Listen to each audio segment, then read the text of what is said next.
Welcome students. তো আমরা NEET target করে বা নিট পরীক্ষাকে টার্গেট করে আমরা দুটো ভিডিও আপলোড করেছিলাম আমি আমার ইউটিউব চ্যানেলে। তো আজকে আসছি আমরা আরেকটা অংশ 11-এরই অসিলেশন অ্যান্ড ওয়েভস। তার মধ্যে অসিলেশন মানে কম্পন পার্ট একটা, আর একটা তরঙ্গ পার্ট বা তরঙ্গ অংশ। খুব বড় একটা সিলেবাস, যদিও এখান থেকে যে কোশ্চেনগুলো আসে সেগুলো ধরা বাঁধা কয়েকটা টাইপ। তো মূলত অসিলেশন নিয়ে আমরা আলোচনাটা শুরু করছি। প্রথমেই বলবো যে তিন ধরনের গতি হয়: পর্যাবৃত্ত গতি বা পিরিয়ডিক মোশন, দোলন গতি বা অসিলেশন বা ভাইব্রেশন, যেটাকে আমরা অনেক সময় কম্পন গতি বলি, আর একটা হচ্ছে সিম্পল হারমোনিক মোশন বা সরল দোলগতি। স্টেপ বাই স্টেপ একটু বলি। পর্যাবৃত্ত গতির ক্ষেত্রে একটা পার্টিকেল যে পজিশন থেকে তার মোশনটা স্টার্ট করেছিল, মানে যে অবস্থান থেকে তার গতিটা শুরু করেছিল, আবার সেই অবস্থানে ফিরে আসবে, সেই পয়েন্টেই ফিরে আসবে সার্টেন একটা টাইম ইন্টারভ্যাল পর। পাথের উপর ডিপেন্ড করবে না, কোন পাথ দিয়ে গেল সেটার উপর ডিপেন্ড করবে না পিরিয়ডিক মোশন, শুধু টাইমটা ফিক্সড এবং সেম থাকবে। এরপর আমরা আসছি দোলন গতি। দোলন গতি মানে হলো যেটাতে একই টাইম ইন্টারভেলে এবং একই পাথ ট্রাভার্স করে ফিরে আসবে। তাহলে এখানে শুধুমাত্র টাইমটা ফিক্সড, আর এখানে হলো টাইম প্লাস পাথ ফিক্সড। এবার এটাতে যেটা হবে, টাইম অ্যান্ড পাথ বোথ আর ফিক্সড, বাট এক্সট্রা দুটো কন্ডিশন থাকবে। কি? তাহলে টাইম প্লাস পাথ ফিক্সড থাকলো, plus acceleration proportional to displacement from the equilibrium position. অর্থাৎ আমরা যদি পিরিয়ডিক মোশন ধরে এইরকম এখান থেকে স্টার্ট করলো, এইরকমভাবে ঘুরছে, তাহলে ধরো এ পয়েন্ট থেকে স্টার্ট করে সার্টেন একটা টাইম ইন্টারভেল আবার এতে ফিরে আসছে। দোলন গতি বা ভাইব্রেশনের ক্ষেত্রে কী হবে? এইরকম একই পাদ একই টাইম বা একই পাদ একই টাইম। সিম্পল হারমোনিক মোশনের ক্ষেত্রে কী হবে? একই পাদ একই টাইম, এটাকে বলবো সাম্যাবস্থান বা ইকুইলিব্রিয়াম পজিশন। এখান থেকে ডিসপ্লেসমেন্ট যা হবে, এটা ডিসপ্লেসমেন্ট এক্স, তো সেই অ্যাক্সেলারেশন হবে ডিসপ্লেসমেন্টের সঙ্গে ডাইরেক্টলি প্রপোর্শনাল, আর অ্যাক্সেলারেশন মাইনাস ডিসপ্লেসমেন্ট অর্থাৎ নেগেটিভ ডিসপ্লেসমেন্ট। অর্থাৎ আমি যদি এই দিকে ডিসপ্লেস করি তাহলে এই দিকে ফিরে আসবে। অর্থাৎ আমরা যদি একটা সিম্পল হারমোনিক মোশন এইরকমটা দেখাই, এই দিকে সরালাম তাহলে ফিরে আসছে এই দিকে, এই দিকে সরালে এই দিকে ফিরে আসছে। এই হলো একদম যে সিম্পল এবং ফান্ডামেন্টাল কনসেপ্ট তিন ধরনের মোশনের ক্ষেত্রে: পিরিয়ডিক মোশন, অসিলেশন বা ভাইব্রেশন, সিম্পল হারমোনিক মোশন। এবার আমরা আসছি এই দোলন গতি বা ভাইব্রেশন বা অসিলেশন এবং সিম্পল হারমোনিক মোশনের ক্ষেত্রে। এইরকম যদি মোশন হয়, অর্থাৎ আমরা একটা এন্ড থেকে স্টার্ট করলো, 1 নম্বর এন্ড থেকে আবার 2-এ গেল, আবার ফিরে ওখানে এলো, এই পথে যাতায়াত করছে, তখন 1 নম্বর পয়েন্ট থেকে বা 1 পজিশন থেকে স্টার্ট করে 2 গিয়ে আবার যদি 1-এ ফিরে আসে, এটাকে বলবো একটা কমপ্লিট অসিলেশন বা কমপ্লিট ভাইব্রেশন। পূর্ণ কম্পন বা পূর্ণ দোলন, কমপ্লিট ব্যাপারটা আসছে। তো এই টাইম বা এই যে পূর্ণ দোলন বা কমপ্লিট অসিলেশন কভার করতে যে টাইম লাগে তাকেই বলবো টাইম পিরিয়ড, টি। আর 1 সেকেন্ডে যতবার এই কমপ্লিট অসিলেশন কন্ডাক্ট করে বা সম্পন্ন করে সেটাকে আমরা বলবো frequency, F or N. F দিয়েও লেখা হয়, এন দিয়েও লেখা হয়। F is equal two 1/t। ওমেগার সঙ্গে এফের রিলেশন হলো ওমেগা ইজিক্যাল টু 2πf। এই ওমেগার নাম হচ্ছে অ্যাঙ্গুলার ফ্রিকোয়েন্সি, এটার নাম হলো ফ্রিকোয়েন্সি। অর্থাৎ আমরা এই মোশনটার সঙ্গে একটা সার্কুলার মোশন আমরা ইমাজিন করছি। সার্কুলার মোশনে এইরকম এখান থেকে স্টার্ট করলো 1, আবার 2-এ গেল, আবার 1-এ ফিরে এলো, অর্থাৎ একটা কমপ্লিট সার্কেল। কমপ্লিট সার্কেল মানে একটা কমপ্লিট অসিলেশন। এখানেও তাই, 1 থেকে 2-এ গেল, আবার 1-এ ফিরে এলো। তো সেই ফ্রিকোয়েন্সির সঙ্গে অ্যাঙ্গুলার ফ্রিকোয়েন্সির রিলেশন হচ্ছে ওমেগা ইজিক্যাল টু 2πf বা 2πm। আর আমরা এটাকে যদি বলি ইকুইলিব্রিয়াম পজিশন, তাহলে এখান থেকে ম্যাক্সিমাম যতটা গেল যে কোনো একদিকে, সেটাকে আমরা বলবো অ্যাম্পলিচিউড বা বিস্তার। এই টার্মগুলো আমরা মনে রাখবো। এই অ্যাম্পলিচিউডকে এ দিয়ে লেখা হবে, বা ডিসপ্লেসমেন্টকে, যে কোনো একটা পজিশনের ডিসপ্লেসমেন্টকে আমরা এক্স দিয়ে লিখব। তাহলে এক্স মানে ডিসপ্লেসমেন্ট এর থেকে ছোট হতে পারে বা সমান হতে পারে, কিন্তু কখনোই এর থেকে বড় হবে না বা বেশি হবে না। এটা আমরা মনে রাখবো। এবার আমরা আসছি এই যে সিম্পল হারমোনিক মোশন, এর দু ধরনের মোশন দেখা যায়। আমরা যেটা আগেই আলোচনা করেছি যে যদি স্ট্রেট লাইন মোশন হয়, এটাকে আমরা বলবো ট্রান্সলেশনাল মোশন বা ট্রান্সলেশনাল সিম্পল হারমোনিক মোশন।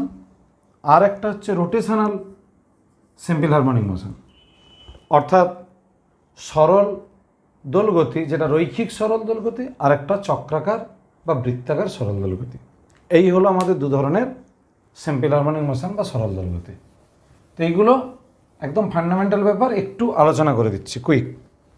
এরপর আমরা যেটা ম্যাথমেটিক্যালি দেখলাম যে অ্যাক্সেলারেশন ডিসপ্লেসমেন্টের সঙ্গে প্রপোর্শনাল বা ডাইরেক্টলি প্রপোর্শনাল, এবং একটা নেগেটিভ সাইন অর্থাৎ অপোজিট। তো এটাকে আমরা একসঙ্গে লিখবো এইরকম, F is equal to minus omega square x, যেখানে ওমেগা হলো অ্যাঙ্গুলার ফ্রিকোয়েন্সি বা কৌণিক কম্পাঙ্ক। এটা আমরা আগেই পেয়েছি। তাহলে F is equal to minus omega square x. এবার আসছি এফের সঙ্গে এক্সের যে রিলেশন হলো, এখানে এই ওমেগাটার নাম কি না, ওমেগার নাম হচ্ছে অ্যাঙ্গুলার ফ্রিকোয়েন্সি। ওমেগা হচ্ছে √k/m, যেখানে কে একটা কনস্ট্যান্ট আর এম হলো যে পার্টিকেলটা সিম্পল হারমোনিক মোশন কন্ডাক্ট হচ্ছে তার মাস। এইটা আমরা মনে রেখে দেবো, ওমেগার ফর্মুলা। এবার আসছে এফের জায়গায় যদি আমরা d2x/dt² বসে অ্যাক্সেলারেশন, তাহলে এটাই হয়ে গেল। এটা মানেই আমরা তাকে লিখতে পারি d2x/dt² plus omega square x is equal to 0। এটাকে বলবো differential equation of simple harmonic motion, অর্থাৎ সরল দোলগতির অবকল সমীকরণ, d2x/dt² plus omega square x is equal to 0।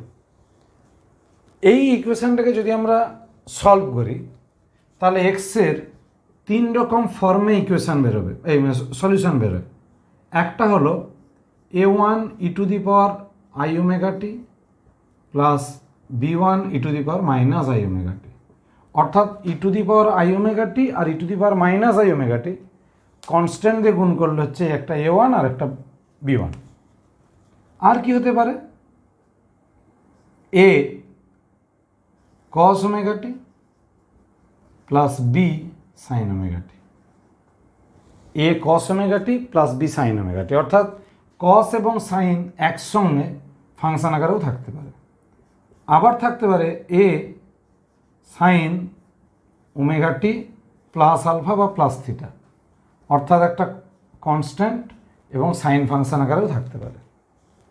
এখন আমরা ফাইনাল সলিউশন যদি এটাকে নিই, আবারও বলছি এই 3টে ফর্মেই সিম্পল হারমোনিক মোশনের ডিফারেন্সিয়াল ইকুয়েশন বা অবকল সমীকরণকে সমাধান করলে আমরা এই 3টে ইকুয়েশন পাই, এই 3টে সলিউশন পাই। এই সলিউশনগুলোর মধ্যে আমরা এইটাকে ফাইনাল হিসেবে ধরে নিচ্ছি। এটা যদি ফাইনাল হয়, তাহলে এখানে আলফার ভ্যালুর উপর ডিপেন্ড করে এক্স কিন্তু আবার চেঞ্জ হবে। কীরকম, যদি এক্স 0 হয়, তাহলে x is equal to A sign ωt, R x যদি 90 ডিগ্রি হয়ে যায়, আলফা যদি 90 ডিগ্রি হয়, ভুল লিখলাম, আগেরটাও আলফা হবে। আলফা যদি 90 ডিগ্রি হয়, তাহলে এক্স ইজিক্যাল টু হবে এ cos ωt। তো এটাকে আমরা বলছি সাইন ফাংশন, আর এটাকে আমরা বলছি কোসাইন ফাংশন, অর্থাৎ একটা সাইন অপেক্ষক আর একটা কোসাইন অপেক্ষক। এই দু ধরনের ফাংশানের জন্য দু ধরনের গ্রাফ হয়।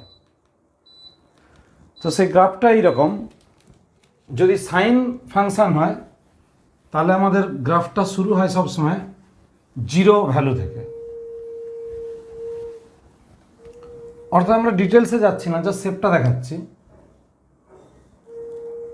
এটা এক্স, এটা টি, যদি সাইন ফাংশান হয়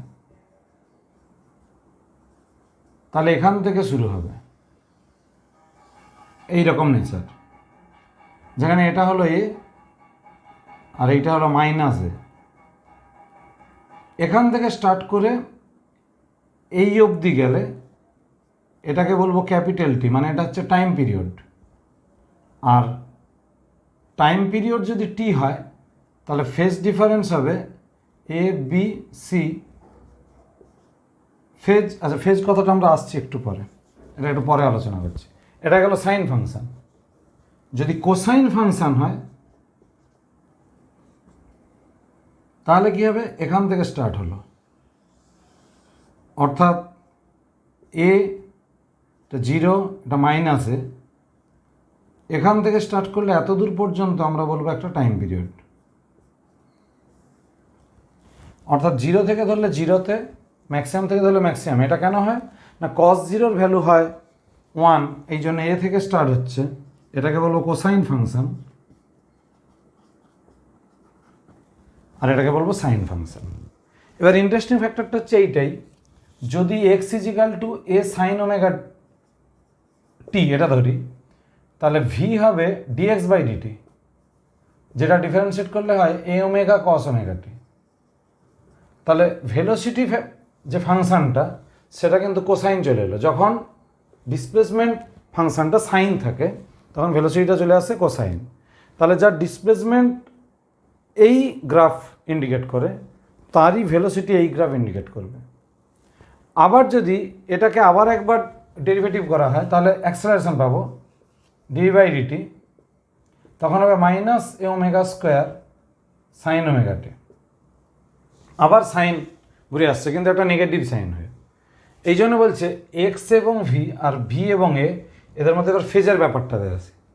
যেমন যখন আলফার ভ্যালু 0 হয় তখন আমরা সাইন ফাংশন পেয়েছি, যখন আলফার ভ্যালু 90 ডিগ্রি হয় তখন আমরা কোসাইন ফাংশন পেয়েছি। তাহলে সাইন থেকে কোসাইন যখন পাচ্ছি তখন আমাদের ফেজ ডিফারেন্স বা অ্যাঙ্গেল চেঞ্জটাকে বলবো ফেজ ডিফারেন্স, এটা হচ্ছে 90 ডিগ্রি। যখন ভেলোসিটি থেকে অ্যাক্সেলারেশন পাচ্ছি কস থেকে সাইন, এটাকে বলবো 90 ডিগ্রি। তাহলে ডিসপ্লেসমেন্টের সঙ্গে অ্যাক্সেলারেশনের ফেজ ডিফারেন্স হবে 90 আর 90 180 ডিগ্রি। এই কথাটা মনে রেখে দিতে হবে শর্ট কোশ্চেনের জন্য। তারপর এবার আসছি, এই যে ভেলোসিটিটা আমরা সাইন কস দিয়ে দেখালাম এটা জেনারেলাইজড করব ডিসপ্লেসমেন্টের দিক থেকে। অর্থাৎ আমরা যদি এই ভি এর জায়গায় এই কস ওমেগাটির জায়গায় আমরা চেঞ্জ করি কীরকম, v is equal to A omega cos omega t, এটা ছিল, এই জায়গায় আমি লিখতে পারি plus minus root over 1 minus sine square omega t. তখন ভ্যালুটা যদি বসিয়ে দিই হলো প্লাস মাইনাস, এই সাইন ওমেগাটির জায়গায় যদি আমরা ভ্যালু বসাই এক্স বাই এ তাহলে হবে plus minus omega root over এ স্কোয়ার মাইনাস এক্স স্কোয়ার। এই হলো ভি এর ফর্মুলা। আচ্ছা, অ্যাক্সেলারেশনের ফর্মুলা হবে মাইনাস ওমেগা স্কোয়ার এক্স। এই ধরনের ফর্মুলাগুলো যে আছে এটা কিন্তু আমরা সাইন কস দিয়ে একরকম, অর্থাৎ গ্রাফ আঁকার জন্য আমরা এই ইকুয়েশনগুলো ইউজ করব, আর এক্সের সঙ্গে বা ডিসপ্লেসমেন্টের সঙ্গে কীভাবে ডিপেন্ড করছে ভেলোসিটি আর অ্যাক্সেলারেশন সেটা আমরা বুঝতে পারবো। এবং এখান থেকে আমরা দেখতে পাবো যে এক্স 0 হলে ভেলোসিটির ভ্যালু হবে ম্যাক্সিমাম, এখানে যদি এক্স 0 হয় অ্যাক্সেলারেশনের ভ্যালু হবে মিনিমাম।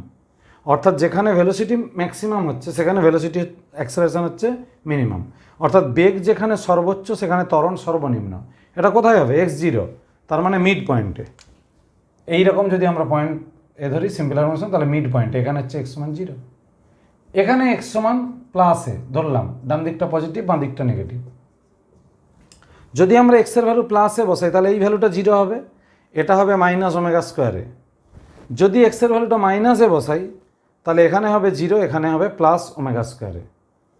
এইভাবে আমরা ডিসপ্লেসমেন্ট এবং অ্যাক্সেলারেশন এবং ভেলোসিটি এদের মধ্যে একটা রিলেশন তৈরি করলাম যে কোথায় ভেলোসিটি ম্যাক্সিমাম, কোথায় অ্যাক্সেলারেশন ম্যাক্সিমাম, কোথায় ডিসপ্লেসমেন্ট ম্যাক্সিমাম। এই রিলেশনগুলো আমরা কিন্তু পেয়ে যাব। এবার আসছি টি এর সঙ্গে, প্রথমেই আজকে লিখেছি যে টি এর সঙ্গে অর্থাৎ টাইম পিরিয়ডের সঙ্গে ফ্রিকোয়েন্সির যে রিলেশন টি ইজিক্যাল টু 1/f বা 1/n, এছাড়া টি ইজিক্যাল টু 2π/ω বা ওমেগা ইজিক্যাল টু 2πf, এই যে রিলেশনগুলো আমরা একটু দেখছি। টি ইজিক্যাল টু 2π/ω, ওমেগা মানেই হলো অ্যাঙ্গুলার ভেলোসিটি, অর্থাৎ সার্টেন টাইমে কতটা অ্যাঙ্গেল। তো আমরা জানি যে টি টাইম পিরিয়ড যেহেতু, তাহলে টি টাইমে 2π অ্যাঙ্গেল, এই জন্য ওমেগার ভ্যালু হবে 2π/t। ঘুরিয়ে লিখলেই হবে টি ইজিক্যাল টু 2π/ω। আচ্ছা, টি ইজিক্যাল টু 1/n বা 1/f যেটা ফ্রিকোয়েন্সি n, তাহলে ওমেগা হবে 2πn। এই রিলেশনগুলো আমরা একটু মনে রাখবো। এবার আমরা আজকেই পেয়েছি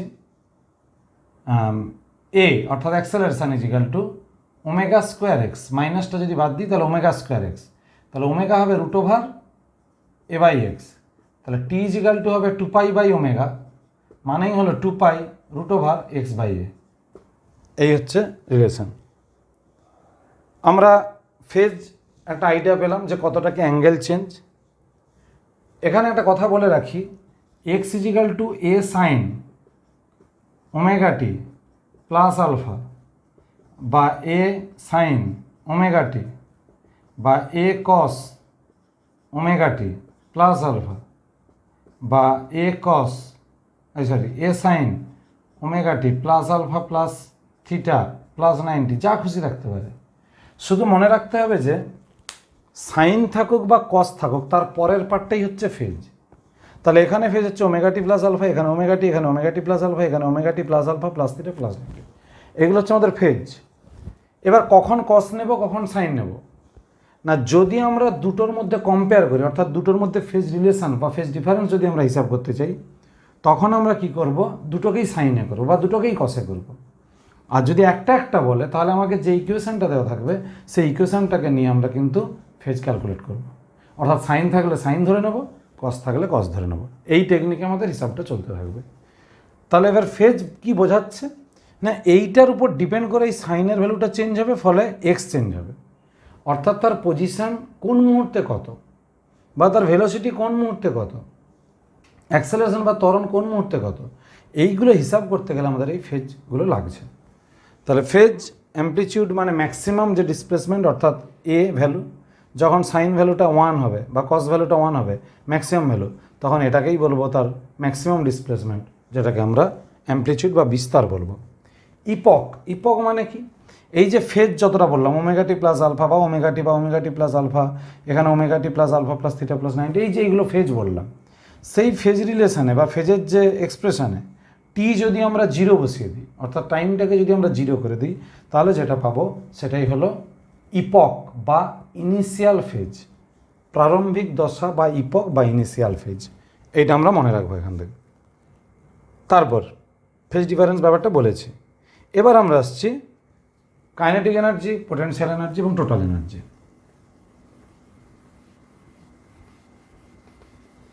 আমরা শুধু এখানে ফর্মুলাটা লিখছি, ডেরিভেশনটা দেখাচ্ছি না। সিম্পল হারমোনিক মোশনে থাকা অবস্থায় যে কোনো পার্টিকেলের কাইনেটিক এনার্জির ফর্মুলা হচ্ছে 12m omega square A square minus x square.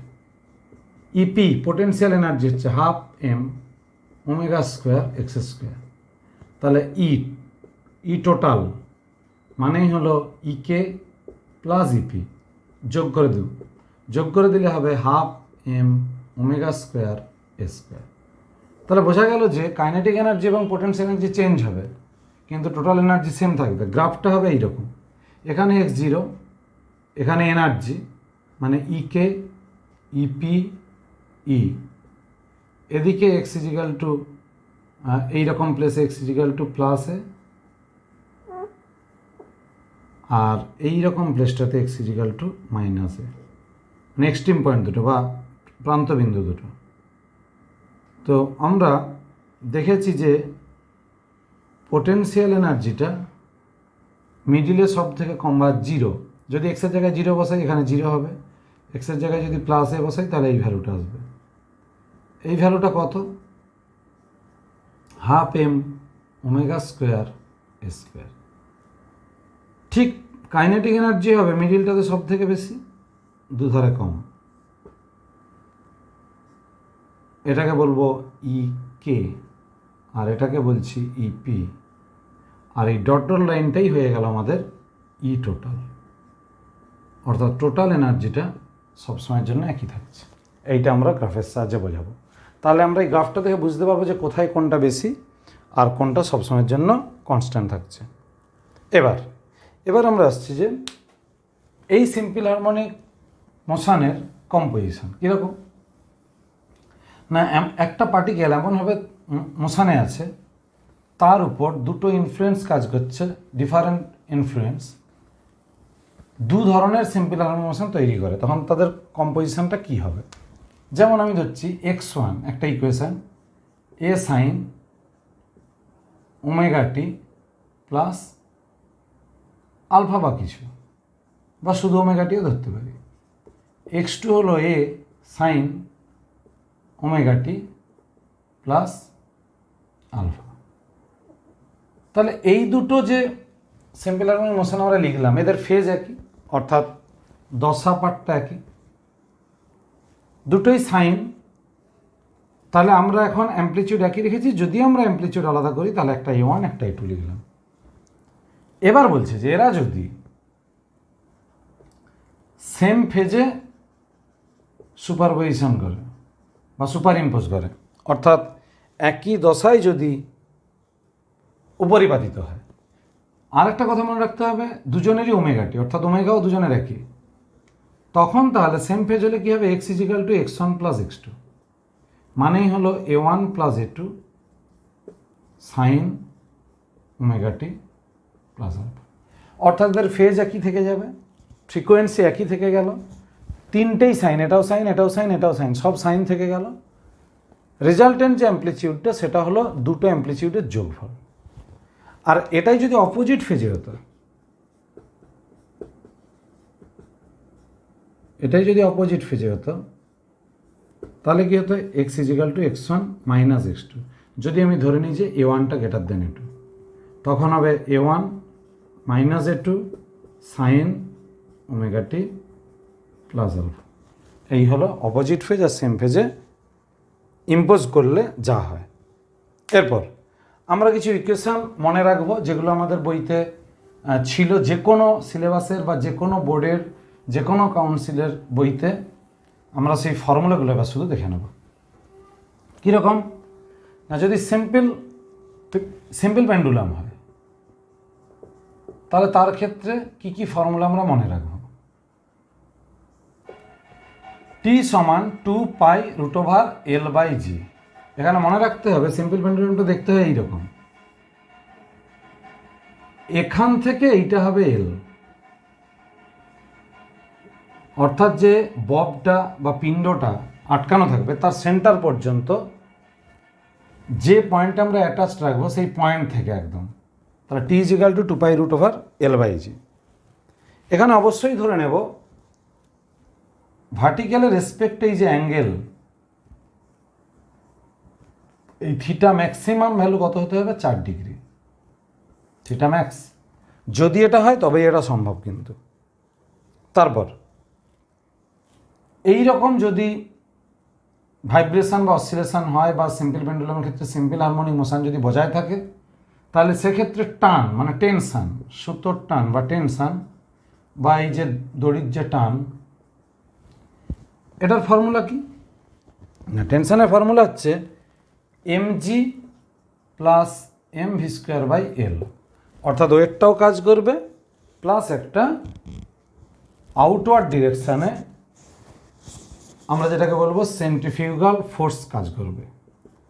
এবার এটা mg থাকলো প্লাস, এবার এই যে হিসাবটা হবে mg into a² minus x²/L, এই হলো হিসাব। তো আগে একটা এল ছিল, এই একটা এল মিলে L² হয়ে যাচ্ছে, এটা হলো টি। এই ফর্মুলাটা আমরা মেমোরিতে রাখবো। তাহলে টি ম্যাক্স কত হবে বা ম্যাক্সিমাম টেনশন কত হবে না, যখন আমরা এক্সটাকে 0 করে দেবো, তাহলে mg plus mg square by L square x is equal to 0। তাহলে এই ফর্মুলাটা ম্যাক্সিমাম টেনশন, আর এটা এমনি সিম্পল পেন্ডুলামের ক্ষেত্রে ওই রড বা যেটাকে আমরা ওয়্যার বলবো বা স্ট্রিং যাই বলি না কেন তার ক্ষেত্রে টেনশন। এবার আমরা আসছি, আচ্ছা এইটা হচ্ছে টাইম পিরিয়ড, তাহলে এটাকে আমরা টি ড্যাশ দিয়ে লিখি টেনশনটাকে। এবার আমরা আসছি স্প্রিংয়ের ক্ষেত্রে।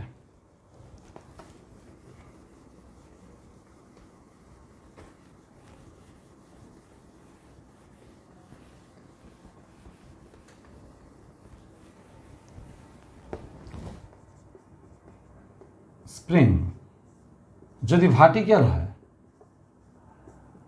তাহলে টি ইজিক্যাল টু 2π√m/k ভার্টিক্যাল হলে, এটা মানেই আবার 2π√L/g, এটা হচ্ছে টি।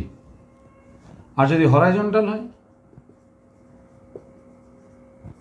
তাহলে একটাই ফর্মুলা, টি ইজিক্যাল টু 2π√m/k। তো এখানে এলটা কি না, এখানে এলটা হলো ইনক্রিজ ইন লেন্থ, অর্থাৎ আমি যখন একটা স্প্রিংয়ে একটা ওয়েট ঝুলিয়ে দেবো, মাস ঝুলিয়ে দেবো, তখন তার ওয়েটের জন্য স্প্রিং কিছুটা লম্বায় বাড়বে, সেই যতটা ইনক্রিজ করলো সেটাকেই বলবো এল। আর হরাইজন্টাল হলো একটাই ফর্মুলা।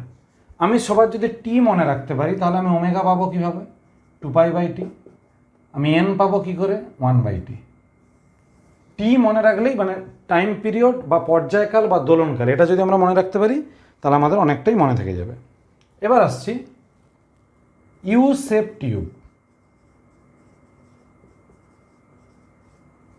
অর্থাৎ একটা ইউ শেপ টিউবের মধ্যে যদি আমি একটা লিকুইড রাখি তাহলে সেই লিকুইড কলাম একটা তৈরি হয়। তো এখন যে কোনো একদিকে যদি আমি একটা পিস্টনের সাহায্যে প্রেসার দিই তাহলে পুরো লিকুইড কলামটা এই দিকে এরকম একটু উঠে যাবে। তারপরে ছেড়ে দিলে কি হবে, ফ্রি করে দিলে, তাহলে একটু প্রেসার দিয়ে বা একটু ফোর্স অ্যাপ্লাই করে ছেড়ে দিলে এই লিকুইড কলামটা এইরকমভাবে একটা ভাইব্রেট হতে থাকে। তার যে টাইম পিরিয়ড টি ইজিক্যাল টু 2π√L/g। এই এলটা কি না, অ্যাভারেজ লিকুইড কলাম লেন্থ, এটা আমরা মনে রাখবো অ্যাভারেজ, অর্থাৎ টোটাল যে লেন্থ সেটা হচ্ছে 2L, তাহলে অ্যাভারেজটা কত হবে, এল। এইটা আমরা মনে রাখবো এখান থেকে। তারপরে গ্যাস সিলিন্ডার পিস্টন, অর্থাৎ একটা সিলিন্ড্রিক্যাল কন্টেনারে, ছবিটা রাখছি না এমনি বলে দিচ্ছি, সিলিন্ড্রিক্যাল কন্টেনারে আমরা একটা গ্যাস রেখেছি, কনফাইন্ড হয়ে আছে, অর্থাৎ একটা পিস্টন দিয়ে বা একটা কর্ক দিয়ে আমরা ওই সিলিন্ডারের মধ্যে একটা গ্যাসকে কনফাইন করে রেখেছি। ছবিটা আচ্ছা দেখিয়েই দিই, এরকম এখানে একটা পিস্টন রাখা আছে, এগুলো গ্যাস। এবার আমি কি করলাম, পিস্টনটাকে একটা ওর উপর প্রেসার দিলাম বা একটা ওয়েট দিলাম, তাহলে কী হবে, পিস্টনটা নেমে আসবে, আবার ফ্রি করে দিলাম, তখন তাহলে ওখানে যে টাইম পিরিয়ড, তাহলে এটা কী হবে, গ্যাস ফিল্ড, অর্থাৎ গ্যাস পূর্ণ সিলিন্ডার, অবশ্যই পিস্টন থাকবে। তো সেক্ষেত্রে টাইম পিরিয়ডের এক্সপ্রেশন যেটা হবে টি ইজিক্যাল টু 2π√Lm/p⁻। এখানে কী হবে, এল হলো লিকুইড কলামের লেন্থ, মাস হচ্ছে পিস্টনের মাস, আলফা হচ্ছে এই পিস্টনের ক্রস সেকশন বা সিলিন্ডারের ক্রস সেকশন, পি হচ্ছে প্রেসার। এই ফর্মুলাটা একটু অন্যভাবে হবে 2π√Vm, মানে এটা ভলিউম, এটা হবে p⁻², বাকি সব একই আছে, ভলিউম অব দি গ্যাস হয়ে যাবে তখন। এই দুটো ফর্মুলা আমরা মনে রেখে দেবো। তারপরে আর্থের ক্ষেত্রে কি হয় বলা হচ্ছে, যদি আমি ডায়ামিটার বরাবর একটা হচ্ছে টানেল তৈরি করি বা সুড়ঙ্গ তৈরি করি, তার মধ্যে দিয়ে একটা বডিকে যদি ছেড়ে দিই তাহলে কী হবে, সে এরকম সিম্পল হারমোনিক মোশন করবে। সেক্ষেত্রে তার টাইম পিরিয়ড হবে t = 2π√r/g, যেখানে আর হলো রেডিয়াস। এখন এখানে মনে রাখতে হবে যে যদি আমরা টানেলটা এই রকমও নিতাম, এটা ধরো আর্থ, টানেলটা আমরা এই রকম নিলাম, এটা সেন্টার, তখন একটা এরকম সিম্পল হারমোনিক মোশন হতো। সেটারও কিন্তু ফর্মুলা t = 2π√r/g। অর্থাৎ একটা আর্থের যে কোনো জায়গাতে যদি আমি একটা টানেল কাটি এক সারফেসের একটা পার্ট থেকে অন্য পার্টে, যাতে ওর মধ্যে পার্টিকেলটা যাতায়াত করতে পারে বা কোনো একটা বডি, তখন তার টাইম পিরিয়ডের এক্সপ্রেশন হবে 2π√r/g, আর হচ্ছে আর্থের রেডিয়াস। এই এবার আসছি সিম্পল হারমোনিক মোশনের ক্ষেত্রে আমরা আজকে প্রথম যে ইকুয়েশনটা লিখছিলাম একটু আগে, t = 2π√L/g। এইখানে জি এর ভ্যালুর উপর ডিপেন্ড করে টি এর ভ্যালু চেঞ্জ হবে। কীরকম? সিম্পল পেন্ডুলাম,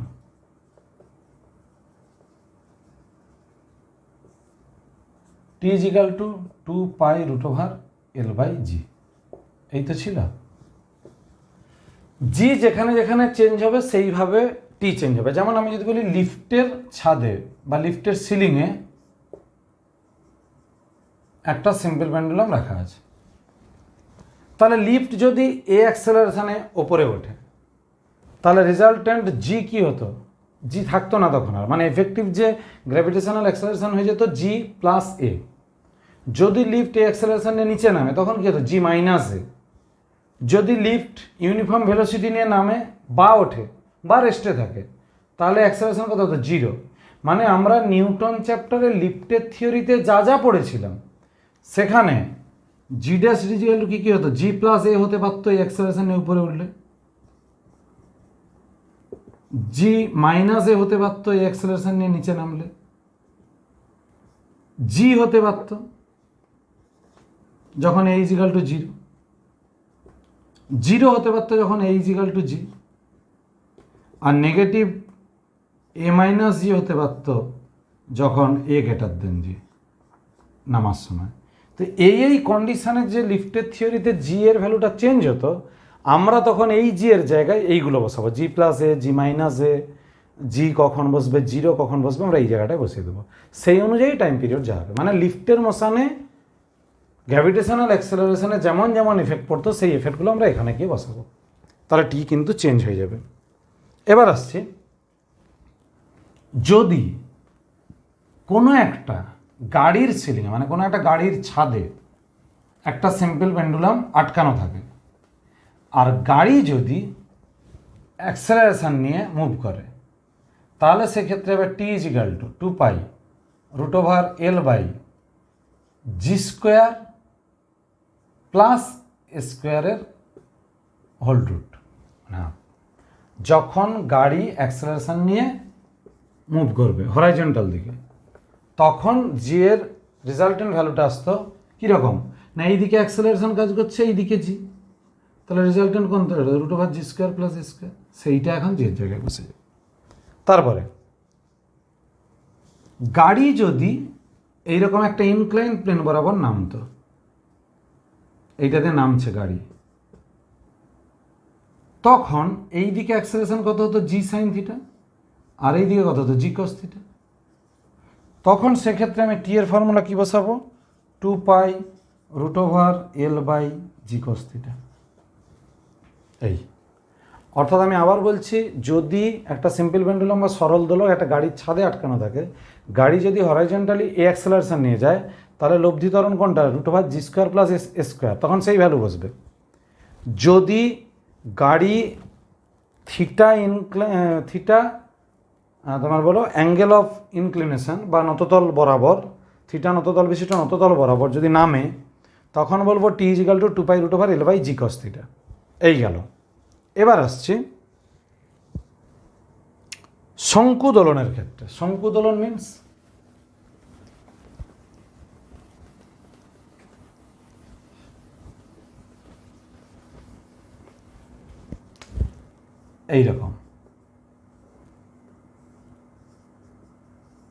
এইরকম যদি দোলন হয়, শঙ্কু দোলন, এটা যদি থিটা হয়, তখন সেক্ষেত্রে এবার T is equal to 2 pi root over L cos theta into G, অর্থাৎ একটা পয়েন্টে আটকানো অবস্থায় যদি চলতে থাকে। এবার আসছি ব্যাবর্ত বা মোচড় দোলন বা মোচড় কম্পন, অর্থাৎ এইরকম।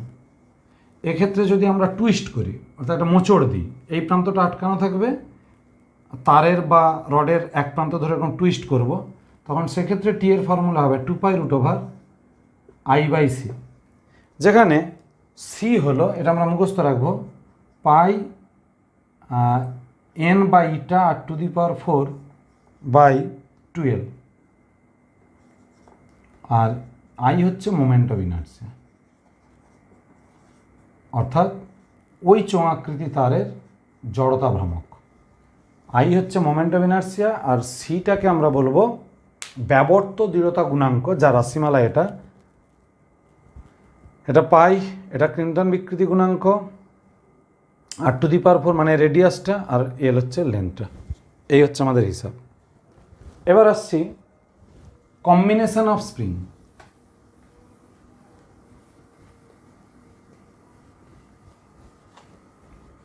আমি এমনিতেও থিওরিতে আলোচনা করার সময় বলি বা এখনও বলছি, আমরা মাধ্যমিক পড়ার সময় প্রথম যে কম্বিনেশন পেয়েছিলাম সমবায়, সেটা হচ্ছে রোধের সমবায়।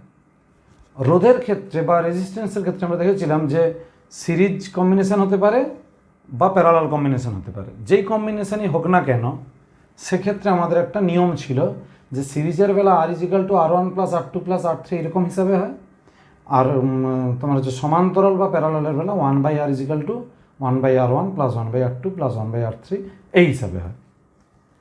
তো আর যতগুলো কম্বিনেশন হয় এই রেজিস্ট্যান্সের উল্টো ফর্মুলা বসে। যেমন স্প্রিংয়ের ক্ষেত্রে যদি ধরি, এই একটা স্প্রিং যার K1 স্প্রিং কনস্ট্যান্ট, এই একটা স্প্রিং যার K2 স্প্রিং কনস্ট্যান্ট, সিরিজে আছে, তখন ফর্মুলা হবে 1/k is equal two 1/k1 plus 1/k2।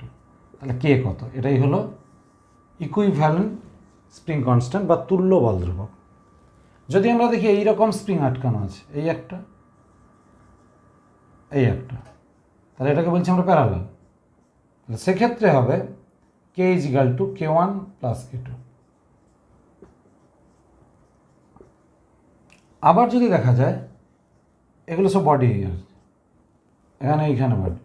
আবার যদি দেখা যায় এইরকম যে একটা বডি, এই দিকে একটা স্প্রিং K1 আটকানো আছে, আবার এই দিকে একটা স্প্রিং আটকানো আছে K2, তখন অ্যাকচুয়ালি এই ছবিটার সমান, তখন এটা হয়ে যাবে K1 প্লাস K2। তো এই ফর্মুলাগুলো আমরা একটু মনে রাখব। এটা গেল কম্বিনেশন। এবার আসছি আমরা দুটো সিম্পল হারমোনিক মোশন যদি পারপেন্ডিকুলারলি, অর্থাৎ দুটো পরস্পর লম্ব অক্ষ বরাবর কম্পিত হয়ে উপরিপাতিত হয়, তখন সেক্ষেত্রে লব্ধি সমীকরণ কি হবে? ধরলাম যে একটা এক্স অ্যাক্সিস বরাবর কম্পনশীল আর একটা ওয়াই অক্ষ বরাবর কম্পনশীল। এক্স অ্যাক্সিস বরাবর যেটা কম্পনশীল তার বিস্তার হচ্ছে A1, এটার বিস্তার হচ্ছে A2। তাহলে এক্ষেত্রে জেনারেল ফর্মুলাটা কি হবে? এদের সুপার ইম্পোজ হওয়ার পর যে ফর্মুলা হবে সেটা হচ্ছে X square by A1 square plus Y square by A2 square minus 2xy cos delta. Cos এই ডেল্টাটা হলো ওদের মধ্যে ফেজ ডিফারেন্স, অর্থাৎ আমরা দুটো পারপেন্ডিকুলার অ্যাক্সিস বরাবর ওদের সুপার ইম্পোজ ঘটাচ্ছি ঠিকই, কিন্তু ওদের একটা ফেজ ডিফারেন্স থাকতে পারে, আবার নাও থাকতে পারে। থাকলে সেটাকে আমরা ডেল্টা ধরেছি, by A1 A2 is equal to sine square delta.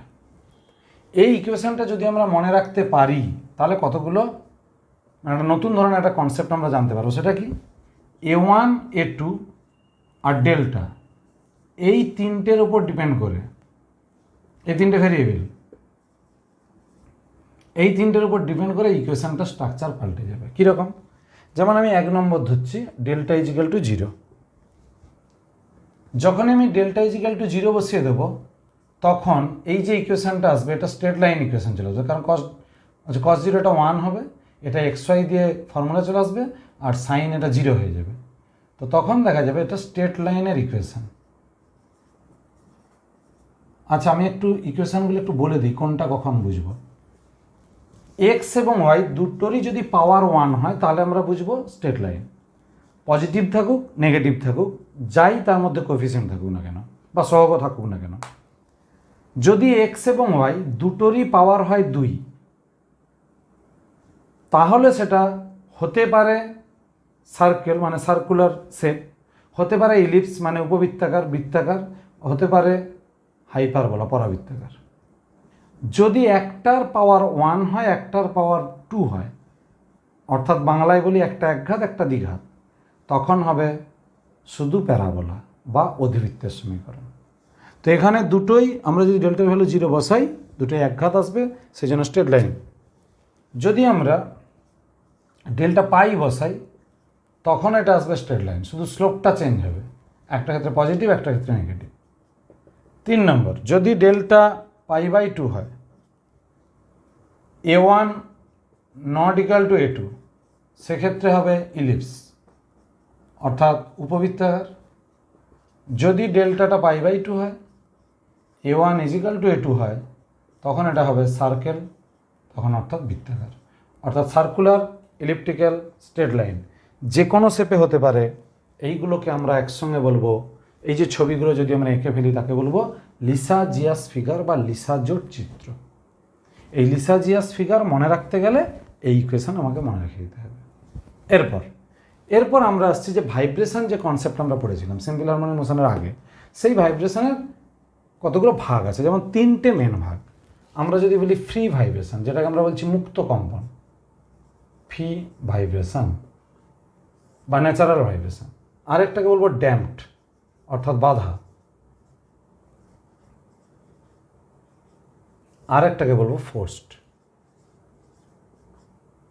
এবার এই তিনটের মধ্যে মূল ভাগটা কি? ফ্রি ভাইব্রেশনের ক্ষেত্রে শুধুমাত্র রেস্টোরিং ফোর্স কাজ করবে, অর্থাৎ আমি যখন কোনো একটা সিম্পল পেন্ডুলামকে ইকুইলিব্রিয়াম পজিশন থেকে সরাবো, ছেড়ে দিলে আবার ওকে ফিরিয়ে আনবে যে ফোর্স, তাকে বলছি আমরা রেস্টোরিং ফোর্স অর্থাৎ প্রত্যানয়ক বল। এখানে শুধুমাত্র কাজ করবে রেস্টোরিং ফোর্স বা প্রত্যানয়ক বল। এটাতে কাজ করবে restoring force plus damping force অর্থাৎ যে কোনো বাধা বল। ড্যাম্পিং ফোর্স মানে যে কোনো বাধা বল কাজ করবে।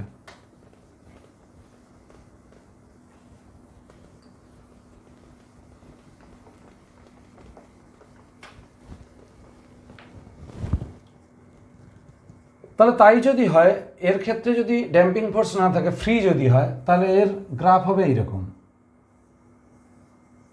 অর্থাৎ এগুলো একই অ্যাম্প্লিটিউড থাকবে, কমবে না। এর ক্ষেত্রে ড্যাম্পিংটা থাকার ফলে কি হবে?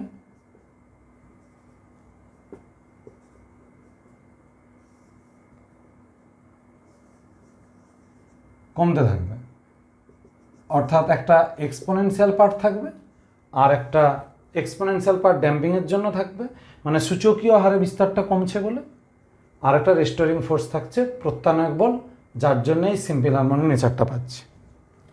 তো এবার যেটা মনে রাখবো আমরা, এর ক্ষেত্রে ইকুয়েশান হয় X is equal to A sine omega T বা এ কস ওমেগা টি, যাই বলি না কেন। এর ক্ষেত্রে ইকুয়েশান হবে x is equal to a0 e two the power minus বিটি, এটা ড্যাম্পিং কনস্ট্যান্ট বাই 2m, এটা একটা কনস্ট্যান্ট। আমি যদি মনে করি যে E to the power minus constant into T, সেটাও হবে। তার সঙ্গে একটা কস বা সাইন থাকবে, cos omega dash T plus alpha বা ওমেগা ড্যাশ, যেখানে ওমেগা ড্যাশের ভ্যালু হবে রুট ওভার, আমরা ওমেগার ভ্যালু কত পেয়েছিলাম? Root over K by M, এখানে হবে root over K by M minus B square by 4m, এটা আমরা মনে রেখে দেবো, সরি এটা 4m স্কোয়ার হবে। এই গেল ওমেগা ড্যাশ। এবার জেনারেলি রিয়েল লাইফে যদি আমরা দেখি তাহলে ফ্রি ভাইব্রেশন পাবো না, কারণ ড্যাম্পিং পার্টটা আসবেই। তাহলে আমরা জেনারেলি পাবো এটা। এবার এটা হলে আবার কি হয়, তাহলে অ্যাম্প্লিটিউড আমার কমতে কমতে কমতে কমতে একদম জিরো হয়ে যাচ্ছে ইনফাইনাইট টাইমে গিয়ে।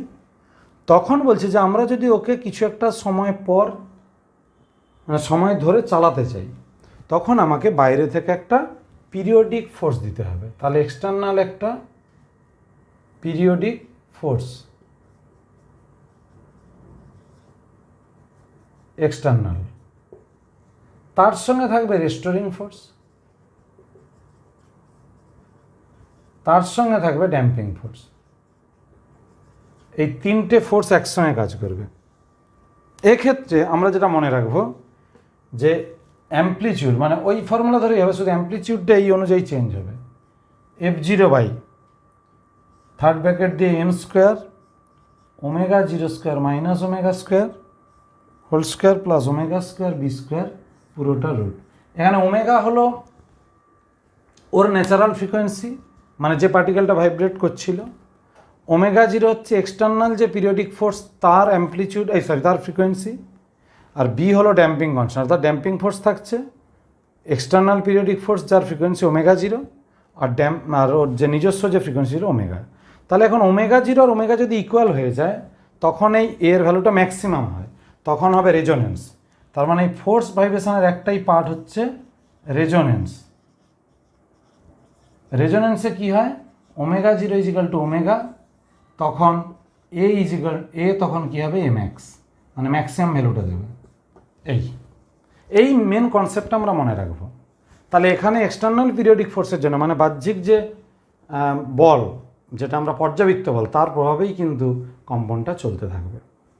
আর একটা বলবো কি, যে যদি আমরা ধরে নিই যে এটার ভ্যালু A1, এটার ভ্যালু A2, এটার ভ্যালু A3, তাহলে পরপর কমতে থাকছে, এই নিয়মে কমবে। A1 by A2 is equal two A2 by A3, যদি আরও একটা ধরি A3 বাই A4, তখন এইটা হবে A4, এইরকমভাবে চলতে থাকবে। এই গেল। এবার তাহলে এই যে তিন ধরনের যে আমরা ভাইব্রেশন নিয়ে আলোচনা করলাম সেটা হলো। এবার আমরা কিছু থিওরিটিক্যাল একটু আলোচনা করছি। আবার এই যত ধরনের আমরা শব্দ পাবো বা সাউন্ড পাবো সেটাকে আমরা দুটো ভাগে ভাগ করছি। একটাকে বলছি সুরযুক্ত শব্দ অর্থাৎ নয়েজ, মিউজিক্যাল সাউন্ড। আর একটা বলছি সুর বর্জিত শব্দ যেটাকে আমরা নয়েজ বলছি বা গন্ডগোল। তাহলে সুরযুক্ত কখন হবে না, যদি শব্দ উৎপন্ন করার সময় সাউন্ড সোর্স মানে কোনো একটা ভাইব্রেশনাল বডির বা কম্পনশীল বস্তুর কম্পনের নেচার যদি নিয়মিত, অর্থাৎ একটা নির্দিষ্ট নিয়ম মেনে চলবে, দীর্ঘস্থায়ী হবে অর্থাৎ অনেকক্ষণ ধরে চলবে, এবং তাদের মধ্যে একটা টাইম পিরিয়ড বা ফ্রিকোয়েন্সি সেম থাকবে, তখন সেক্ষেত্রে যে শব্দটা হবে সেটা শুনতে খুব মধুর, ভালো লাগে, অর্থাৎ নিয়মিত, পর্যাবৃত্ত এবং দীর্ঘস্থায়ী। আর যদি এলোমেলোভাবে, অনিয়মিতভাবে, অপর্যাবৃত্ত হবে তাহলে ভাইব্রেশনটা হয়, সেটা আমাদের শুনতে খুব একটা ভালো লাগে না, সেটাকে আমরা বলছি নয়েজ। এই হলো আমাদের দুটো ভাগ। তো এই সুরযুক্ত আর সুরবর্জিত যে শব্দ, এদের মধ্যে আমরা কিছু ভাগ পাবো। যেমন সুরযুক্ত শব্দ, যেটাকে আমরা সুরযুক্ত বলছি, সে কী সুর আছে সেখানে? সুরযুক্ত মানেই হলো তার সুর থাকবে। সুর মানে একটি কম্পাঙ্ক, একটি কম্পাঙ্কের শব্দ। আর স্বর মানে একের বেশি কম্পাঙ্কের শব্দ। এই কনসেপ্টটা আমরা মনে রেখে দেবো। তাহলে এই স্বরের মধ্যে কি কি থাকবে? মূল সুর থাকবে, অর্থাৎ যতগুলো কম্পাঙ্কের শব্দ থাকবে সব থেকে মিনিমাম ফ্রিকোয়েন্সি।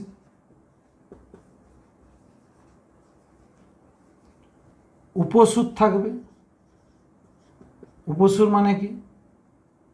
উপসুর মানে হলো ফ্রিকোয়েন্সি আদার দেন। মূল সুর মানে ফান্ডামেন্টাল টোন, মূল সুর বলে লিখে দিলাম, অর্থাৎ মূল সুর ছাড়া অন্যান্য ফ্রিকোয়েন্সি। সমমেল মানে যেটাকে আমরা হারমোনিক বলবো। Frequency which is integral multiple of মূল সুর বা ফান্ডামেন্টাল টোন।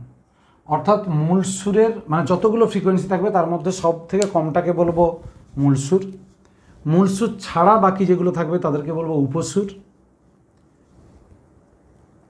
এই উপসুরগুলোর মধ্যে যেইগুলোর আবার ফ্রিকোয়েন্সি মূল সুরের ইন্টিগ্রাল মাল্টিপল মানে সরল গুণিতক, তাদেরকে বলবো সমমেল।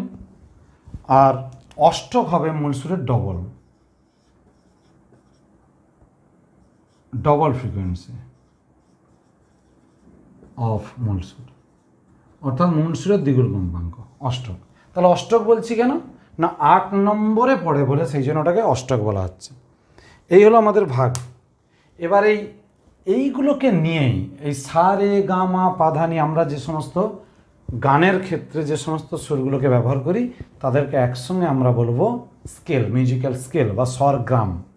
অর্থাৎ ওটা আমাদের লাগে এই স্বরগ্রামের মধ্যে আমরা যদি হিসাব করি সা রে গা মা পা ধা নি সা, এই সা আর এই সার ফ্রিকোয়েন্সি হচ্ছে ডবল, কিন্তু এরা 8 নম্বর পজিশনে থাকার জন্য এদেরকে আমরা বলছি অষ্টক। এই হিসাবটাই এখান থেকে আসে। তারপরে মিউজিক্যাল স্কেল হলো, এবার যেটা আসছি সুরযুক্ত শব্দের বৈশিষ্ট্য। 3টে বৈশিষ্ট্য হয়, একটা হচ্ছে তীব্রতা, আর একটা তীক্ষ্ণতা, আর একটা গুণবাজাতি। এটা আমি জাস্ট উল্লেখ করে যাচ্ছি।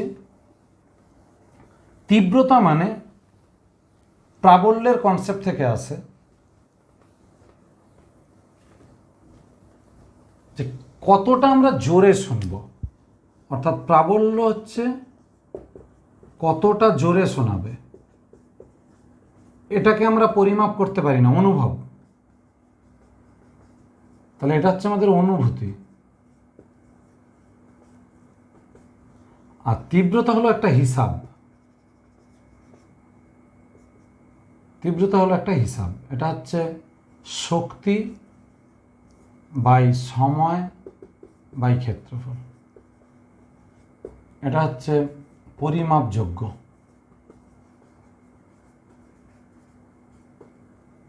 তাহলে অ্যাকচুয়ালি একক কি হবে, ওয়াট পার মিটার স্কোয়ার এসআইতে, কিন্তু আমরা আমাদের ব্যবহারিক একক কি ইউজ করি, বেল। ব্যবহারিক একক বি অর্থাৎ বেল হবে log 10 base I by I0। I হলো তীব্রতা ওয়াট পার মিটার স্কোয়ার এককে, আর I0 হলো 0 লেভেল তীব্রতা, যেটাকে আমরা বলি থ্রেশহোল্ড ইন্টেন্সিটি, 0 লেভেল তীব্রতা। এটার মান হলো 10⁻⁻12 ওয়াট পার মিটার স্কোয়ার। অর্থাৎ এর তুলনায় কত গুণ বেশি সেই হিসাবটা করব। যদি আমরা ডিবি দিয়ে হিসাব করি মানে ডেসিবেল, তাহলে শুধু এখানে হবে 10 log 10 base I by I0। এই একটা ফর্মুলা মনে রাখবো, এই একটা ফর্মুলা মনে রাখবো। এটা হচ্ছে ব্যবহারিক একক। হয়েছে? তাহলে তীব্রতা, প্রাবল্য, বেল, ডেসিবেল, এই হিসাবগুলো আমরা মনে রাখলাম। এরপর আসছে তীক্ষ্ণতা। তীক্ষ্ণতা মানেই আমরা বুঝতে পারছি যে কতটা সরু গলা, কতটা মোটা গলা, অর্থাৎ যেটাকে ভালো ভাষায় বলবো আমরা কতটা চড়া গলা, কতটা খাদের গলা, মানে খাদে বসে গেছে। এর ইংলিশ হচ্ছে পিচ। কিন্তু মনে রাখতে হবে যে শব্দের বা যে সুরের যত ফ্রিকোয়েন্সি বেশি হবে ততটা তীক্ষ্ণতা বা পিচটাও বেশি হবে। আর শেষ যেটা আসবো কোয়ালিটি বা গুণ বা জাতি।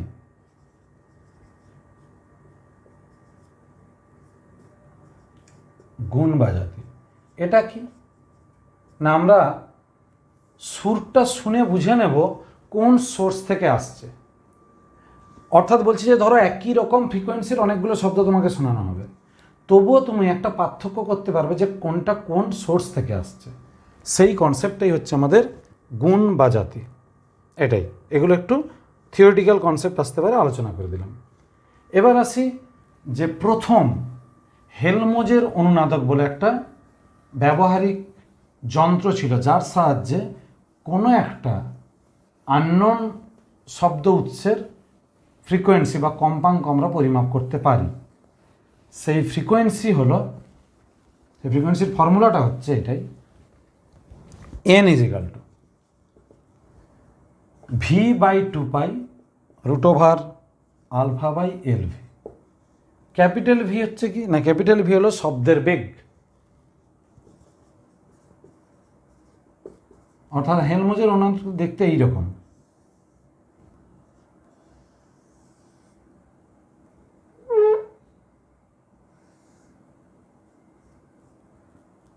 ভি হচ্ছে শব্দের বেগ, এল হলো এইটা, গলার দৈর্ঘ্য, মানে এই যন্ত্রের গলার বা নেকের দৈর্ঘ্য।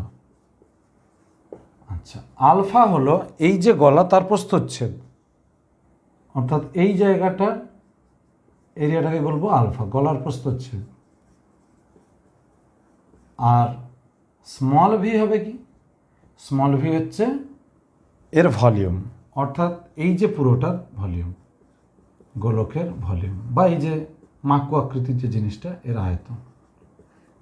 এই ফর্মুলাটা মনে রাখলে আমরা ফ্রিকোয়েন্সি পাবো, বা অনেকগুলো ফ্রিকোয়েন্সির মধ্যে আমরা একটাকে আইডেন্টিফাই করতে পারি। এই গেল আমাদের অসিলেশন পার্টের পুরো আলোচনা। এবার আমি আসছি এই অসিলেশনেরই কিছু উদাহরণের বা কিছু টাইপের অঙ্ক আলোচনা করতে। একটা একটা করে অঙ্ক আলোচনা করছি।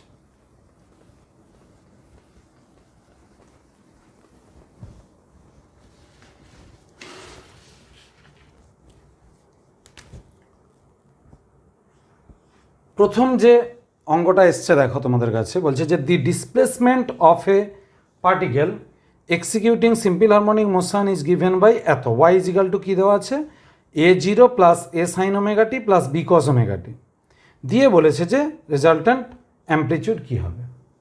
তাহলে আমরা লিখছি যে Y is equal to a0 plus A sine omega T plus B cos omega টি।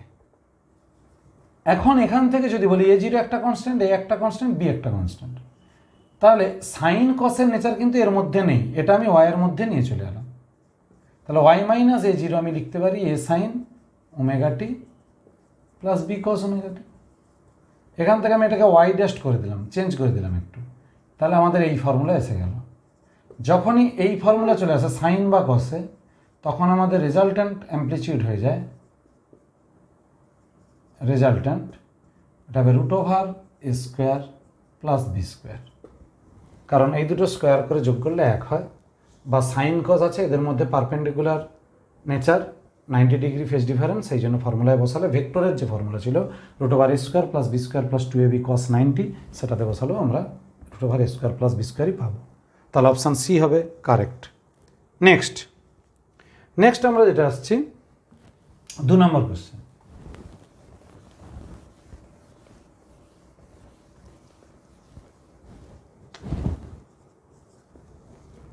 কি বলেছে, the displacement of a particle along the X axis is given by X is equal to A sign square omega টি, এইটা বলেছে।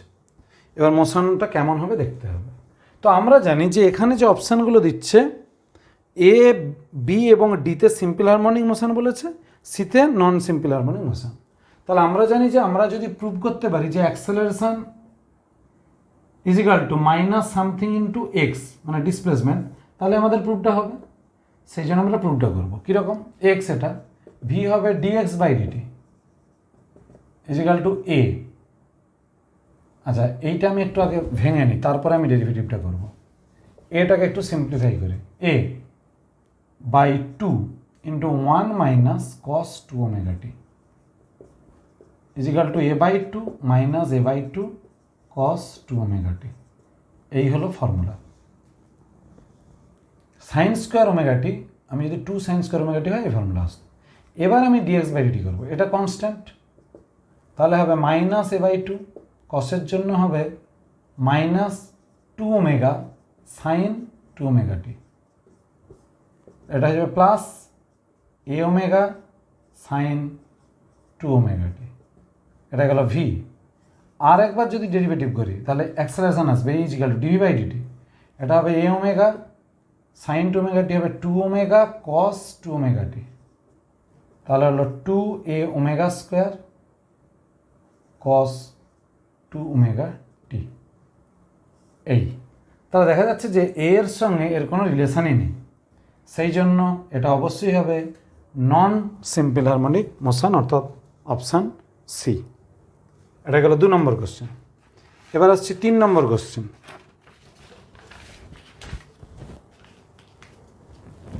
3 নম্বর question বলেছে average velocity of a particle executing SHM in 1 complete vibration.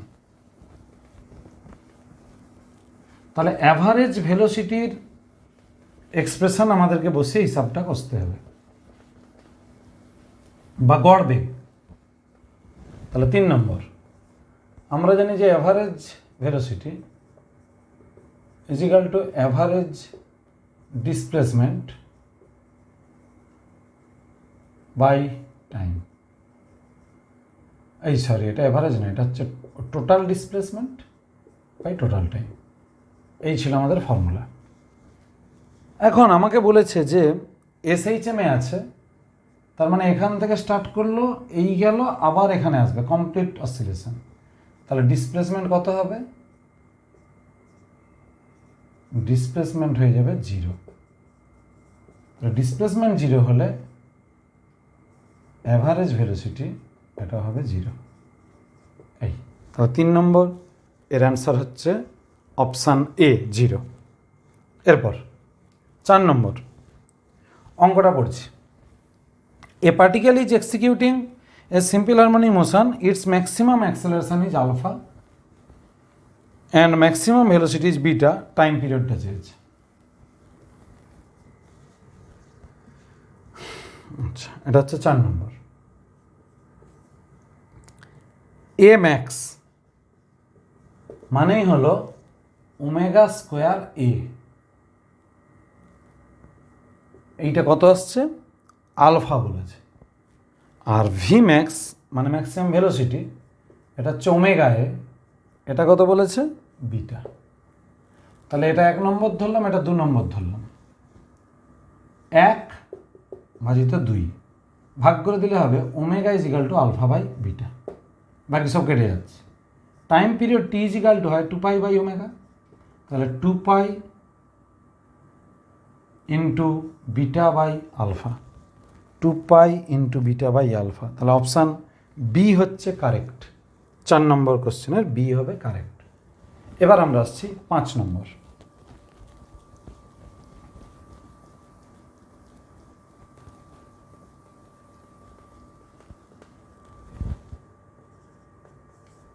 অঙ্কটা পড়েছে, a particle is executing SHM along a straight line, its velocities at distance x1 and x2 from the mean position are v1 and v2 respectively, its time period. তার মানে বলেছে যে x1 ডিস্টেন্সে velocity v1, x2 ডিস্টেন্সে velocity v2, time period কত।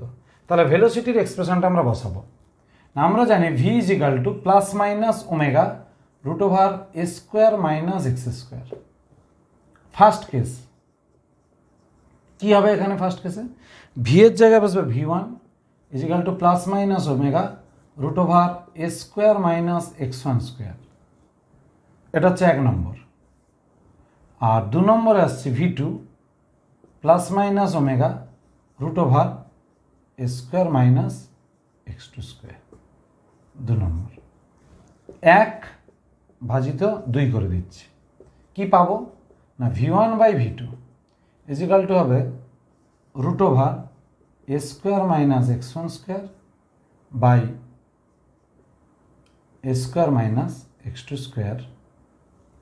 যদি আমি whole square করি তাহলে v1 square by v2 square is equal to A square minus x1 square by A square minus x2 square.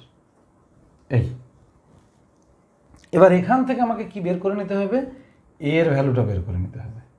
এ কত গুণন করে এ কত আমি বের করব। সেই এ এর ভ্যালু আমি 1 নম্বরে নিয়ে যাব। 1 নম্বরে গিয়ে বসালে বাকিটা আমরা পেয়ে যাব। ঠিক আছে, তাহলে প্রথমে আমরা এ বের করব, তারপরে putting the value of A in 1, 1 বসালেও হবে, 2 বসালেও হবে। বসিয়ে আমরা বের করবো ওমেগা কত, তারপরে টি পাবো 2 পাই বাই ওমেগা, এটা কত। এই হচ্ছে আমাদের টেকনিক। তো এটা একটু নিজেরা হিসাব করে নিও, একটু দেখে নেবে। হিসাবটা আর করলাম না। তারপর 6 নম্বর কোশ্চেন, এটা 5 নম্বর গেল, 6 নম্বর কোশ্চেন আসছে। কোশ্চেনটা পড়ছি, the particle executing simple harmonic motion has a kinetic energy k0 cos square omega t. তাহলে কাইনেটিক এনার্জি ইকে এটা কত দেওয়া আছে, k0 cos square omega T, the maximum values of the potential energy and the total energy. তাহলে ইকে যদি এটা থাকে তাহলে ইকে ম্যাক্স, অর্থাৎ কাইনেটিক এনার্জির ম্যাক্সিমাম কত হবে, k0, কারণ তখন cos স্কোয়ার ওমেগা টি কত 1। ইকে ম্যাক্স k0 যদি হয় তাহলে ইপি ম্যাক্স মানে পোটেনশিয়াল এনার্জির ম্যাক্সিমাম ভ্যালু এটাও হবে k0। তাহলে কাইনেটিক এনার্জির ম্যাক্সিমাম ভ্যালু k0, পোটেনশিয়াল এনার্জিরও ম্যাক্সিমাম ভ্যালু k0। তাহলে ই টোটাল এনার্জি যেটা সেটাও হবে k0। তাহলে অর্থাৎ আমাদের যেটা বোঝাচ্ছে যে ম্যাক্সিমাম পোটেনশিয়াল এনার্জি এটাও k0, মোট শক্তিটাও k0। তাহলে যখন টোটালটাই কাইনেটিক এনার্জি অর্থাৎ ম্যাক্সিমাম, তখন কিন্তু পোটেনশিয়াল এনার্জি 0, আর যখন পোটেনশিয়াল এনার্জিটা ম্যাক্সিমাম হচ্ছে তখন কাইনেটিকটা 0, আর এখানে মোট শক্তিটাই 0। এই হলো হিসাব। আচ্ছা, তাহলে অপশান সি হবে কারেক্ট। এরপর আমরা নেক্সট কোশ্চেনে যাব, অর্থাৎ 7 নম্বর কোশ্চেনে যাব। 7 নম্বর কোশ্চেন একটু বড়, অঙ্কটা পড়েছে।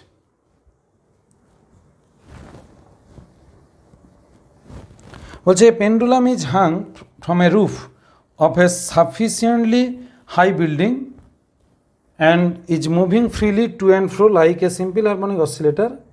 The acceleration of the bob of the pendulum eta 20 meter per second square at a distance of এত মিন পজিশন থেকে 5 মিটারে, তাহলে টাইম পিরিয়ড কত? তাহলে এটা আমরা আসছি কত নম্বর, 7 নম্বর। কি বলেছে, a is equal to 20 metre per second square. আচ্ছা, ডিস্টেন্স কত, এক্স ইজিক্যাল টু কত 5 মিটার। তাহলে এ ইজিক্যাল টু ম্যাগনিটিউডটা শুধু হিসাব করলে হবে ওমেগা স্কোয়ার এক্স, তার মানে 20 is equal to omega square into 5। তাহলে এখান থেকে ওমেগা পেয়ে যাচ্ছি আমি +-2।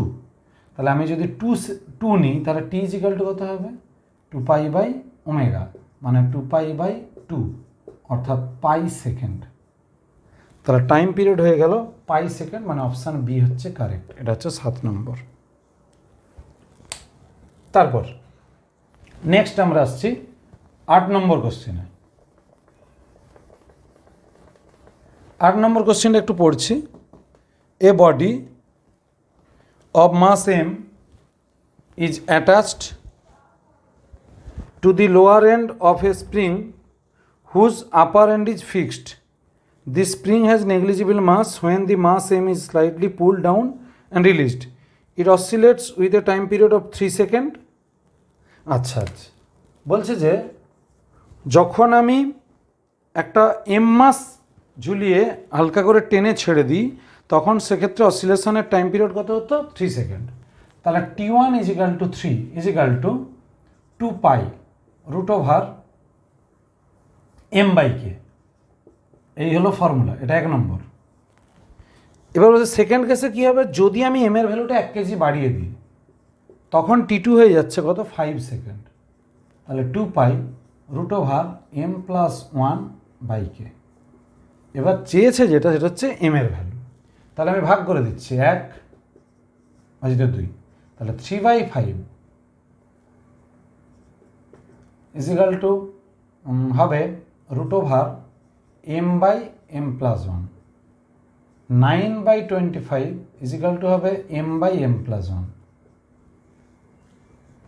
25m ইজিক্যাল টু 9m + 9, তাহলে 16m is equal to 9, m is equal to 9/16। এই গেল, তাহলে 9/16 মানে অপশান ডি। তাহলে 8 নম্বর কোশ্চেনের আমরা অ্যান্সার পাচ্ছি অপশান ডি। এরপর নেক্সট 9 নম্বর কোশ্চেন। 9 নম্বর কোশ্চেন বলেছে, দেখো একটু পড়ছি। The bob of simple pendulum having length L is displaced from mean position to an angular position theta. তার মানে ছবিটা হবে এইরকম।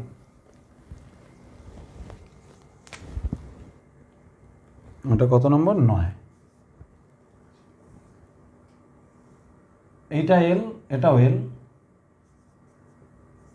এটা হচ্ছে theta. If it is released then velocity of the bob at equilibrium, মানে এখান থেকে যদি রিলিজ করি তাহলে এখানে যখন আসবে তখন তার ভেলোসিটি কত হবে at O,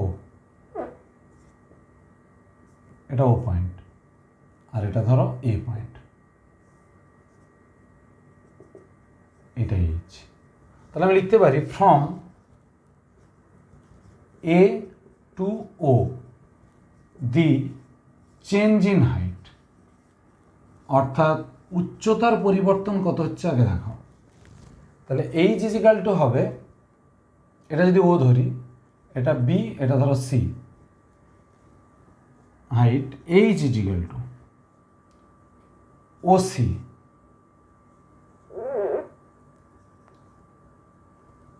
is equal to O B minus CB. O B থেকে সিবি বাদ গেল, তাহলে ও সি, এটা হবে L minus L cos theta, এটা এইচ।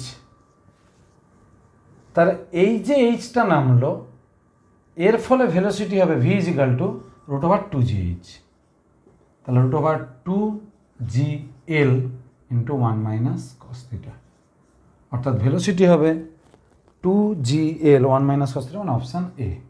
এটা গেল 9 নম্বর। এবার আসছে 10 নম্বর অঙ্কটা পড়েছি, বলেছে if the length of a simple pendulum is increased by 2%, তাহলে টাইম পিরিয়ড কী হবে? এটা আমরা এরর ক্যালকুলেশনের ফর্মুলাতেও ফেলে দিতে পারি। কীরকম? টি ইজ ইকাল টু ছিল কি 2 pi root over L by g, 2 pi constant, তাহলে ডেল্টা টি বাই টি এটা কনস্ট্যান্ট, তবে রুটের জন্য হাফ আসবে into delta L by L. তাহলে এলের যে এরর বা ইনক্রিজ করেছে কত 2%, তাহলে হাফ ইন্টু 2% মানে হলো 1%, তাহলে টাইম পিরিয়ড ইনক্রিজ করবে 1% অপশান। এবার ইনক্রিজ কী করে বুঝবো না, time period proportional to square root of L, অর্থাৎ পর্যায়কাল কার্যকর দৈর্ঘ্যের বর্গমূলের সমানুপাতিক। এই জন্য আমরা একটা যদি ইনক্রিজ করে আরেকটা ইনক্রিজ করবে এটাই ধরব। তারপর এবার আসছি আমরা 11 নম্বর অঙ্কটা পড়ছি একবার। When an oscillator completes 100 oscillation is amplitude reduced to 1/3 of initial value.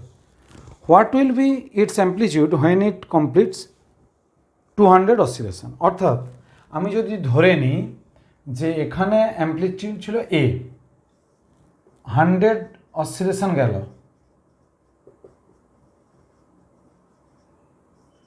কত হলো a/3,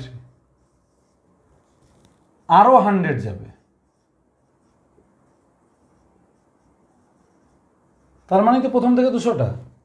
তাহলে প্রথমবারে যদি এ থেকে a/3 হয় 100 অসিলেশনে, অর্থাৎ 1/3 হয়, তাহলে দ্বিতীয়বারও 100 অসিলেশনের পর এটার 1/3 হবে, তাহলে a/3 ইন্টু 1/3 সমান কত a/9, তাহলে a/9 হয়ে যাচ্ছে। অর্থাৎ আগে যদি এ থাকে এখন হবে a/9, অর্থাৎ a ইন্টু 1/9, অর্থাৎ ইনিশিয়াল অ্যাম্পলিটিউডের 1/9 হবে, যেটা হচ্ছে অপশান ডি এর সঙ্গে মিলছে, কারেক্ট।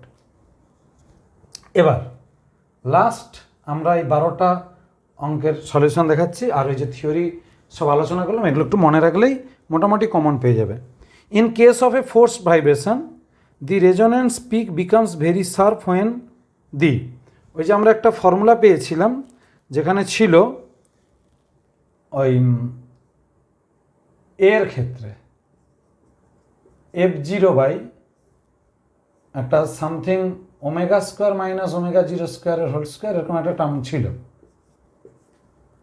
তার মানে ওমেগা ইজিক্যাল টু যখন ওমেগা 0 হবে তখন এর ভ্যালু ইনফাইনাইট হয়ে যেতে পারে, ইনফাইনাইট বলছে এর ভ্যালু ম্যাক্সিমাম হবে।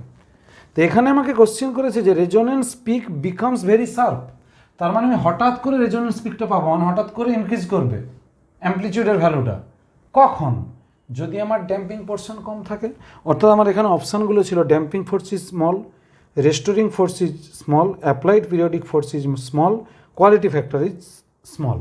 তাহলে এখানে হবে ড্যাম্পিং ফোর্স বা বাধা যদি খুব কম হয় তাহলে আমাদের পিকটা খুব বেশি হবে। এই হলো থিওরিটিক্যাল এবং প্রবলেমেটিক কিছু সলিউশন করলাম, তার সঙ্গে অসিলেশন পোর্শনটা আমরা পুরোটা আলোচনা করলাম। বাকি পোর্শনটা যেটাকে আমরা ওয়েভের মধ্যে ফেলছি, এই দুটো মিলে কিন্তু একটা ইউনিট। তাহলে আমি নেক্সট ক্লাসেই দিয়ে দিচ্ছি ওয়েভ পোর্শনটা। ভালো থাকবে, কন্টিনিউ করো, আবার আমরা নেক্সট ক্লাসে আসবো।